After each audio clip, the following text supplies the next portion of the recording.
mình đi mình đi nhom bànประมาณថ្ងៃមិននេះខ្ញុំបាននិយាយថាពេលខ្ញុំទៅរៀនខ្ញុំតែងចម្រើនពុទ្ធធម៌ជាច្រើនខែ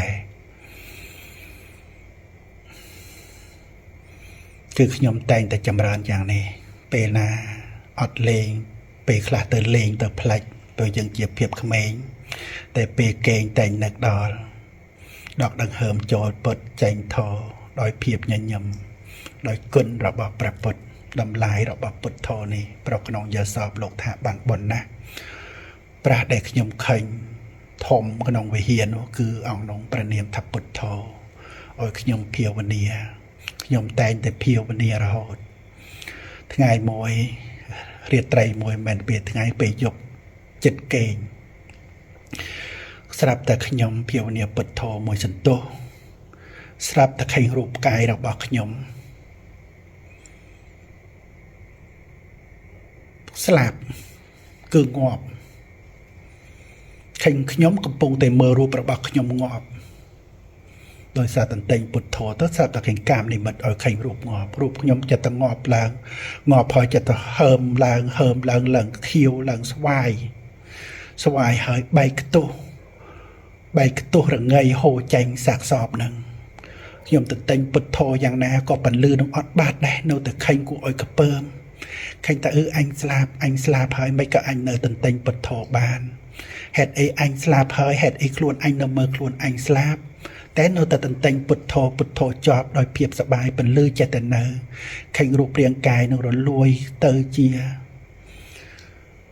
រលួយនៅសល់គ្រួងឆ្អឹងហើយមានភាពដូចក្លិនអាសូចមកលើខ្លួនទៀត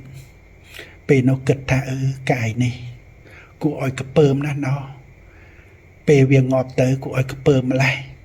រូបនេះអាក្រក់ម្លេះគួរឲ្យខ្លាចម្លេះគួរឲ្យឆ្អើមណាស់មិនគួរប៉ះដោយដៃទៀតទេក៏តន្ទិញពុទ្ធធម៌ចប់បដាពិចារណាបដាគឺកម្មនិមិត្តនេះធ្វើឲ្យខ្ញុំខា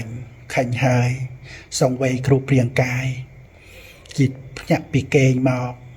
តែងតែសង្វេយគ្រូព្រៀងកាយថាកាយអញមិនយូរទេអញនឹងស្លាប់ថ្ងៃណាមួយវានឹងស្អុយរលួយដូចអញខាញ់ក្នុងយល់សពនេះឯងសង្វេយខ្លាំងណាស់ខាញ់ហើយឃើញថារាងកាយខ្លួនទូចទេតែវាកងតងប់រលួយទៅហើមប៉ោងគួរឲ្យកពើមឆ្អើមគួរឲ្យឆ្អែតគួរឲ្យចិនណាយខ្លាំងណាស់ភាវនាពុទ្ធធម៌បដើសង្វេយបដើច្រើនថ្ងៃណាស់តក់ស្លុតនឹងការឃើញរូបខ្លួនឯងស្លាប់ឃើញហើយកពើមអារម្មណ៍សង្វេយអារម្មណ៍តក់ស្លុតមិនសប្បាយ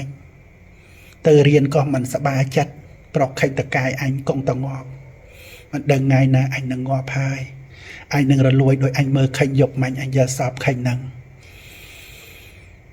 យូរទៅនៅតែភាវនាធម៌នឹងក្តៅសង្វេគភាវនាពុទ្ធធម៌ឲ្យកាន់តែសង្វេគឡើងស្រាប់តែរាត្រីមួយទៀតស្រាប់តែឃើញរាងកាយរបស់ខ្លួនម្ដងនេះរីកធំតែនៅរស់ទន្ទិញពុទ្ធធម៌ដោយសបាយតែកាយកាន់តែធំឡើងពេញចង់មួយជំហៀងមេឃឃើញរូបកាយនេះធំណាស់ពេលយើងទន្ទិញពុទ្ធធម៌តែពាក្យយើងទន្ទិញពុទ្ធធម៌ស្រាប់តែឃើញមានប្រពុតទៅរូបភ្លឺភ្លេចចិញ្ចែងរូបដោយប្រពុតស្អាតទូចចេញមកព្រឹបទុំលើខ្លួនស្រាប់តែពុទ្ធធម៌យូរទៅក្នុងខ្លួននឹងឃើញសត្វរូបព្រះពុទ្ធឃើញកាយរាងកាយធំពេកមានកាយមួយឈរមើលហើយចូលក្នុងរូបនឹងទៀតពិនិត្យមើលទាំងសួតទាំងបេះដូងទាំងលំពោះវៀនពោះទាំងសត្វរូបព្រះទាំងអស់ឡើងស្អាតពលឺប៉មានចេញចាំងភ្លឺចិញ្ចាញហើយកាន់តែសប្បាយចិត្តថារូបអញស្អាតណាស់ដោយអញទន្ទិញពុទ្ធធម៌នេះ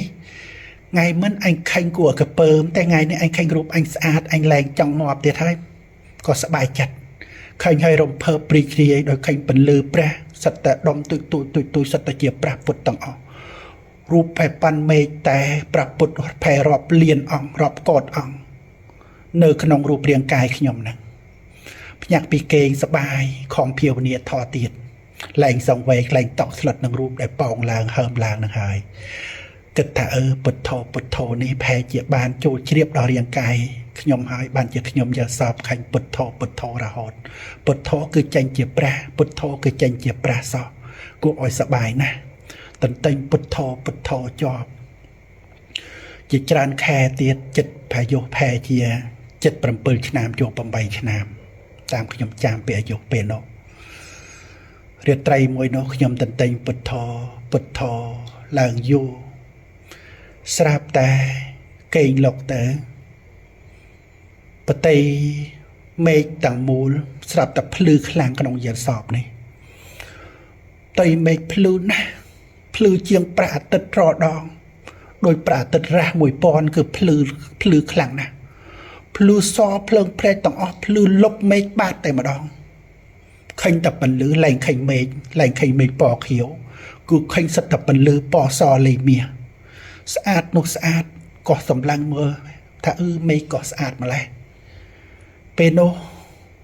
ស្រាប់តែពន្លឺនោះលេចប្ររូបព្រះមួយអង្គស្អាតគង់លើបល្ល័ង្កចពររបស់ព្រះអង្គសភ្លេកប៉មលេមាសប្រកាយរបស់ព្រះអង្គពន្លឺដូចមាស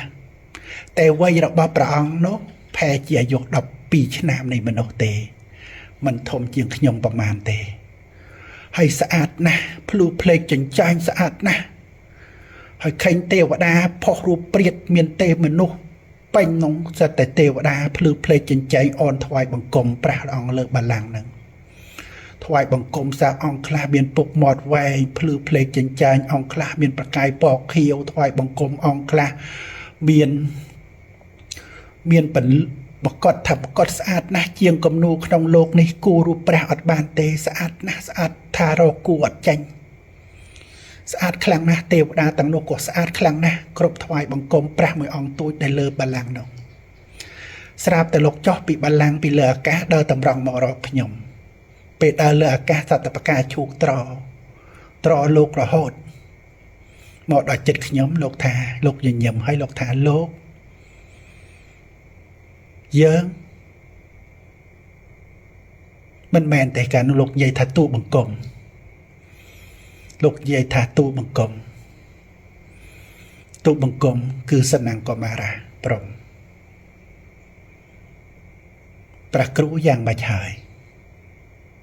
លោកនិយាយពាក្យយ៉ាងនេះមកកាន់ខ្ញុំថាព្រះគ្រូយ៉ាងម៉េចហើយខ្ញុំពេលនោះមានអារម្មណ៍ថា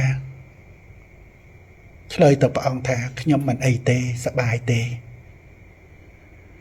ខ្ញុំមិនអីទេសប្បាយទេតែអ្វីដែលខ្ញុំប្លែកគឺលោកមករកខ្ញុំហើយលោកហៅខ្ញុំព្រះគ្រូហើយព្រះអង្គនោះលោកប្រណិមថាមកសត្វនាងកុមារាព្រម